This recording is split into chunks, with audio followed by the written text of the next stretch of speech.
Salut à tous, c'est Fieldrong, bienvenue dans ce nouvel épisode de Focus sur le Focus. Le focus de la semaine, c'est Desceliand, le tronc fantôme. Voilà, c'est un tronc d'arbre. Et puis, il y a un esprit dedans, il capture les enfants, alors c'est un peu flippant. À part ça, c'est un des rares Pokémon de type plante et spectre qui ont été introduits donc en Gen 6 et on va voir comment on s'en sert dans une team efficace. Alors, il y avait plusieurs sets de proposés. C'est sûr que ce Pokémon est joué plutôt donc défensif grâce en fait à sa capacité spéciale récolte qui permet de récupérer les baies presque à l'infini. Mais moi, j'avais pas envie de faire ça. Parce que tout simplement j'ai déjà joué en fait Junko pour les focus sur le focus et que j'avais joué déjà un set avec un Vampigren et tout. Donc moi je voulais jouer un set offensif parce qu'il a accès au move Distorsion qui est une attaque qui inverse les statistiques donc de vitesse. Donc en gros plus vous êtes lent, plus vous êtes rapide pendant 5 tours. Et comme donc ce cher Desceliand a accès à une vitesse très très faible, c'est quand même pas dégueulasse. Alors, comment je le joue? Donc l'item c'est Life Orb, parce que je veux taper le plus fort possible, donc l'orbe vie. L'ability, donc moi j'ai mis donc Natural Cure, qui est la capacité donc, de Pokémon comme Celebi ou le Vénard, etc. Tout simplement parce que comme ça, quand vous switchez, vous êtes plus paralysé, vous êtes plus brûlé, etc., etc. Ce qui est pas mal pour un sweeper. Donc les moves, c'est assez simple. Donc Trick Room, Marteau Bois parce que ça fait super mal, parce que 180 après le stab. Éboulement, ça c'est pour surprendre tous les trucs sur le switch, les flambusards ou ce genre de trucs. Ça marche toujours bien. Et séisme parce que c'est toujours efficace. La répartition est très très simple, full PV, full attaque avec une nature brave donc qui augmente l'attaque et qui baisse la vitesse. On va essayer de faire marcher ce set. Alors, qu'est-ce qui va vachement bien avec Desceliand? C'est évidemment Tyrannosif parce que Desceliand ne touche pas Latios et Latias, Exagide, Flambusard. Donc en fait, un super moyen de lutter contre tous ces Pokémon, c'est évidemment Tyrannosif. Moi j'ai pris le mouchoir choix pour être plus rapide que tous les Pokémon. Un autre Pokémon qui pose de gros problèmes c'est Scalproie, et en fait comme je joue sur puissance sur le Tyrannosif, ça permet de gérer parfaitement le Scalproie. Au niveau des EV c'est très très simple, full vitesse et full attaque, il n'y a rien de plus simple. C'est le set classique de mouchoir choix, donc je passe dessus. Donc évidemment, l'avantage de Tyrannosif, c'est qu'il apporte la tempête de sable. Donc pourquoi ne pas jouer à côté de ça un Pokémon qui devient un Pokémon extrêmement rapide sous la tempête de sable? Donc c'est évidemment Minotaur. Donc moi j'ai joué le set avec tour rapide, séisme, tête de fer parce que ça tape super fort l'effet, et Danse-Lame en dernier pour essayer de se placer. Et donc au niveau des EV c'est un peu plus compliqué. Donc en fait 68 en vitesse, ça permet d'atteindre le nombre magique des sweepers qui doublent leur vitesse de 229. En fait tout simplement ça permet de dépasser Latios Scarf après le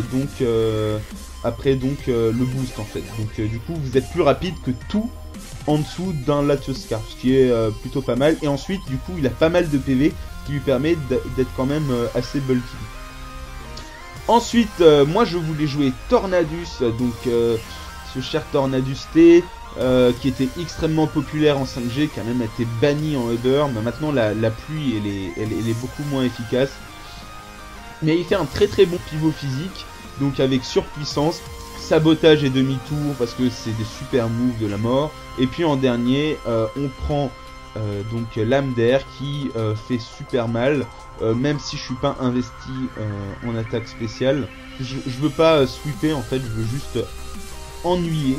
Donc Lame d'air est un excellent move pour ça. Voilà, donc ensuite au niveau des EV c'est aussi assez simple, sauf qu'on joue une nature naïve qui permet en fait de maximiser les dégâts de Lame d'air tout en gardant la puissance physique, c'est très très simple. Donc voilà, donc là on a une sorte de bonbon quatuor offensif plutôt bien équilibré. Donc là il nous manque juste 2 Pokémon défensifs pour compléter la Bulky Offense. Donc j'ai joué Flagados, qui est un Pokémon hyper dur à tuer, qui tank super bien beaucoup de choses, notamment tous les moves de Charmina. Puis même il a tellement de bulk qu'il prend pas grand chose, même Scalpran en fait a du mal, et donc en fait je le joue avec 3 slots offensifs, donc ébullition, déflagration, choc psy et en dernier donc évidemment paresse.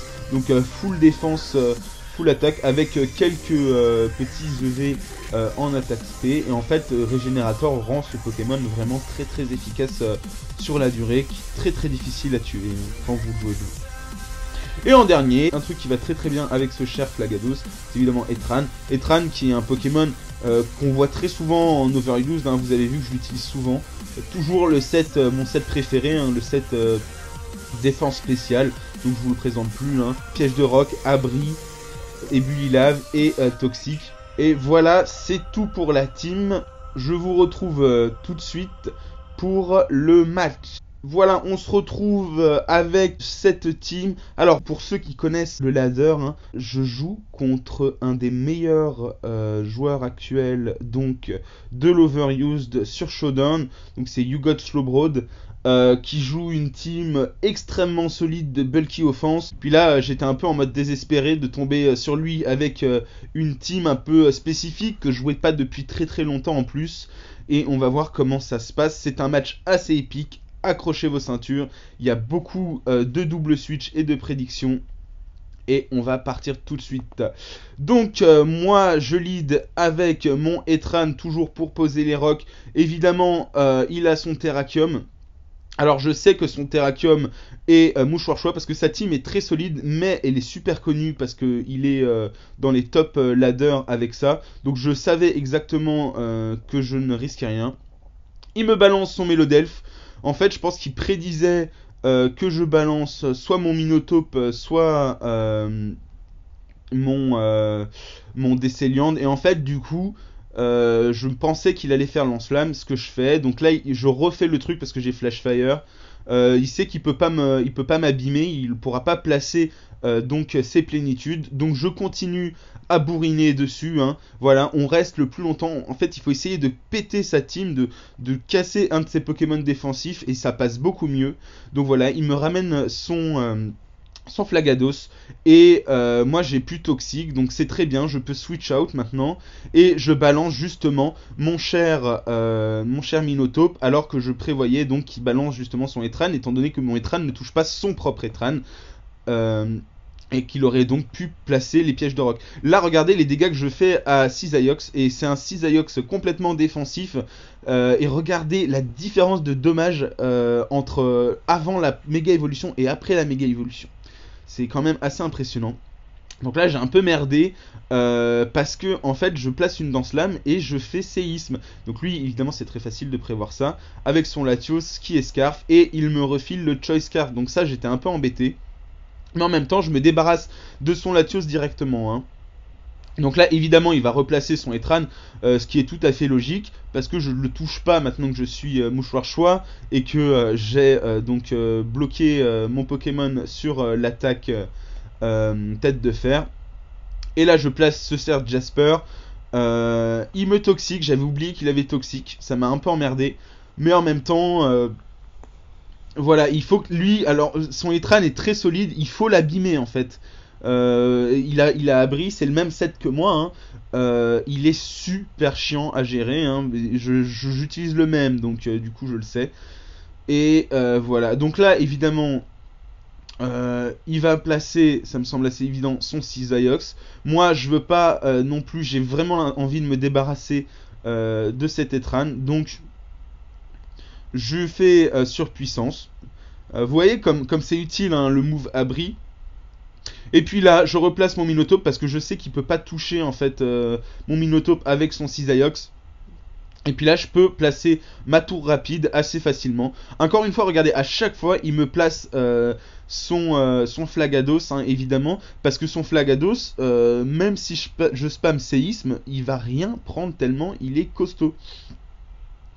Alors là, regardez, là c'est la surprise. Lui, il s'attend à quoi? Il va vouloir replacer les roches parce que je suis supposé switch out. Vous êtes d'accord? Bah non, parce que j'ai un set offensif. Et bam, premier truc de Desceliant. Voilà, comme c'est un Pokémon qui est pas trop joué et souvent défensif. Vous voyez le Trick Room, ce qu'il a fait? Ça m'a permis en fait de lui faire bien mal en lui défonçant en fait son Itran qui est un gros pilier de sa team hein, qui l'utilise tout le temps. Et maintenant si j'arrive à placer le tour rapide, je sais que je vais tout le temps gérer le truc. Donc alors là il me place son Terrakium, je sais qu'il est mouchoir choix, donc je prends pas de risque, je veux pas prendre de close combat en pleine gueule. J'aurais pu placer Desceliant, mais je veux garder la vie de Desceliant parce qu'entre le Life Orb et tout ce qui est piège de roc, je prendrais trop cher. Donc j'ai juste envie de faire très très attention à moi et de placer donc mon mur défensif évidemment qui ne craint rien du Terrakium. Donc là il fait un super double switch, mais moi j'ai encore switché un autre truc, j'ai switché mon régénérateur et là je veux placer mon Let's Stall. Sauf que j'avais oublié qu'il avait le Cisaiox évidemment, donc je me suis retrouvé un peu comme un con. Ça c'est une erreur de ma part, hein. J'aurais dû balancer donc le Flagados. Heureusement je trouve l'occasion de placer la tour rapide. Il me place dans Slam. En fait, le truc, c'est que moi, à la limite, je voulais bien prendre le sabotage, mais pas à plus 2, parce que j'avais envie de me débarrasser de toute cette histoire comment on appelle ça? De toute cette histoire de mouchoir choix qui bloquait mon Minotape. Et voilà, là, cette fois, je peux commencer à faire des doubles switch un peu intelligents. Et puis voilà, j'arrête pas de switch, en fait. J'essaye de placer mon Trick Room. Pourquoi? Parce que comme ça, mon Itran va être plus rapide que son Cisaiox avec la paralysie. Et ouais, en fait, il faut penser un peu loin. Du coup, là, il va prendre un truc avec priorité. Ce qui fait que moi, je peux placer mon pivot et en fait saboter son Mélodelph. Du coup, il va beaucoup moins regagner de vie et ça va être beaucoup plus dur pour lui. Demi-tour, évidemment, je sais que la Trick Room s'arrête au tour suivant. Donc là, je peux placer justement le Minotape et commencer à essayer de lui foutre la pression. Donc un double switch parce que je sais qu'il va rebalancer son Cisaiox. Mais il rebalance pas son Cisaiox, excusez-moi. Il rebalance son Flagados. Et là, voilà, là je vois l'occasion. Là, il faut que je place mon Tyrannosif et que je me débarrasse de ce Flagados. Donc je vais faire poursuite, pourquoi? Parce que même s'il reste sur moi, même s'il était resté sur moi pour prendre des dégâts, je l'aurais fait vachement mal, parce que en restant avec toutes les histoires donc ah, je suis désolé, je perds le fil. Avec toutes les histoires de toxiques, voilà, il aurait pris cher. Voilà, donc heureusement il s'est rien passé pendant la bataille. Donc voilà, il me replace son Cisaiox. Vous voyez comme c'est solide hein, entre l'un et l'autre. Mais regardez, j'essaye de le baisser, mais avec régénération et tout, les moves de soins, tous ces Pokémon peuvent se soigner là.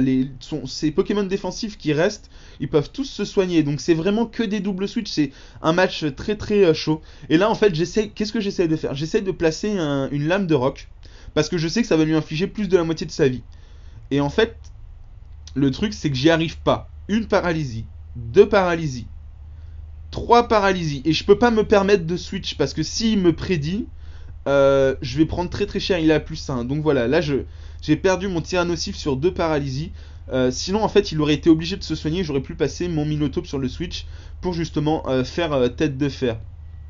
C'est ce que je vais faire. Hein. Vous remarquez que j'essaye vraiment de me débarrasser de ça. Heureusement, j'ai prédit, je séisme. Et là, il est obligé de prendre très cher. Il est obligé de perdre un Pokémon en fait. Vous voyez, même avec le coup critique, ça n'aurait pas changé. Donc là, je peux lui placer les deux séismes. Et là, il y a un Pokémon en moins. Donc une bonne prédiction de ma part. Hein, parce qu'il sait que j'ai tellement la pression au niveau du Mélodelph que il faut absolument que je me débarrasse. Donc c'était évident que j'allais faire quelque chose comme tête de fer, mais non, justement j'ai plutôt bien géré ça. Et là, voilà, il commence. Alors, qu'est-ce que j'essaye de faire en spammant l'âme d'air alors que c'est un Pokémon qui peut se soigner et qui a plénitude? J'essaye en fait de le flinch au moins une fois pour voilà. Là, il va du coup, s'il se soigne, là j'ai plus qu'à switch avec demi-tour. Et en fait, même s'il se soigne, il va être à 70% de sa vie. Et du coup, il est à portée de tir de mon Minotaur. En fait, un gros problème de ce Mélodel, c'est qu'il tient une tête de fer de Minotaur en fait quand il est à full vie. Donc je dois le mettre à 90%. J'ai fait des calques et tout pour en être sûr. Hein. C'est assez chaud. Et là, je vois l'occasion rêver de placer ce cher Trevenant. On va essayer de gérer le truc parce que je sais que je peux faire mal. Et ça y est, c'est l'heure de gloire de ce cher Desceliande, pardon, en français. Et on va voir comment ça se passe. Donc, premier tour, paralysie. Fait chier. Mais je prends très très peu cher. Vous voyez, parce que j'ai pas mal de bulk. Hein. Deuxième tour. Allez, on va la voir. Là, il perd son Terrakium. Bam. Non, toujours pas. À chaque fois, je me dis ça. Allez, marteau bois. Boum. Voilà, un Pokémon en moins. Allez, ça fait 2 que Desceliande a tué là, sur une team hyper défensif. Et là, bam, j'essaye encore. Et regardez les dégâts que j'inflige avec le marteau bois. Hein. C'est énorme comme dégâts. Et là, du coup, il est à portée de tir. Parce qu'en plus, là, Trick Room redevient normal. Et donc là, je peux continuellement lui foutre la pression donc avec mon Minotaur. Et c'est dur hein, comme match. Hein. C'est un match qui est complètement épique. Et c'est pour ça d'ailleurs qu'en plaçant, j'ai un peu plus de mal à la gérer. Parce que tout simplement, je suis en moyen et pas en lent. Et du coup, c'est un peu plus dur à gérer. Mais là, je sais que j'ai gagné. Pourquoi? Parce que il est obligé soit de perdre son Flagados, soit comment il s'appelle, soit son Mélodelph, étant donné que moi j'ai juste à arriver et spammer un slash. Comme son Mélodelph a plus que 50% de sa vie, je sais que je peux le gérer. Et là, bon, alors là c'est plutôt simple. J'ai juste à attendre en fait que il se soigne ou quoi que ce soit. Et donc là, il fait l'erreur fatale. Il pensait que j'allais rester. Et là, je finis avec la tête de fer que j'aurais essayé de placer à peu près 30 fois dans cette partie. Hein, un match complètement épique avec toute l'équipe qui a super servi. Hein. Etran au début, Desceliande à la fin. Et un match complètement épique. J'espère que ça vous a plu. Donc je vous dis à la semaine prochaine. La semaine prochaine, le focus, ce sera un focus que j'ai choisi. Ce sera Yanmega. Je pense que je vais bien m'amuser avec ce Pokémon. À la prochaine. Tchuss!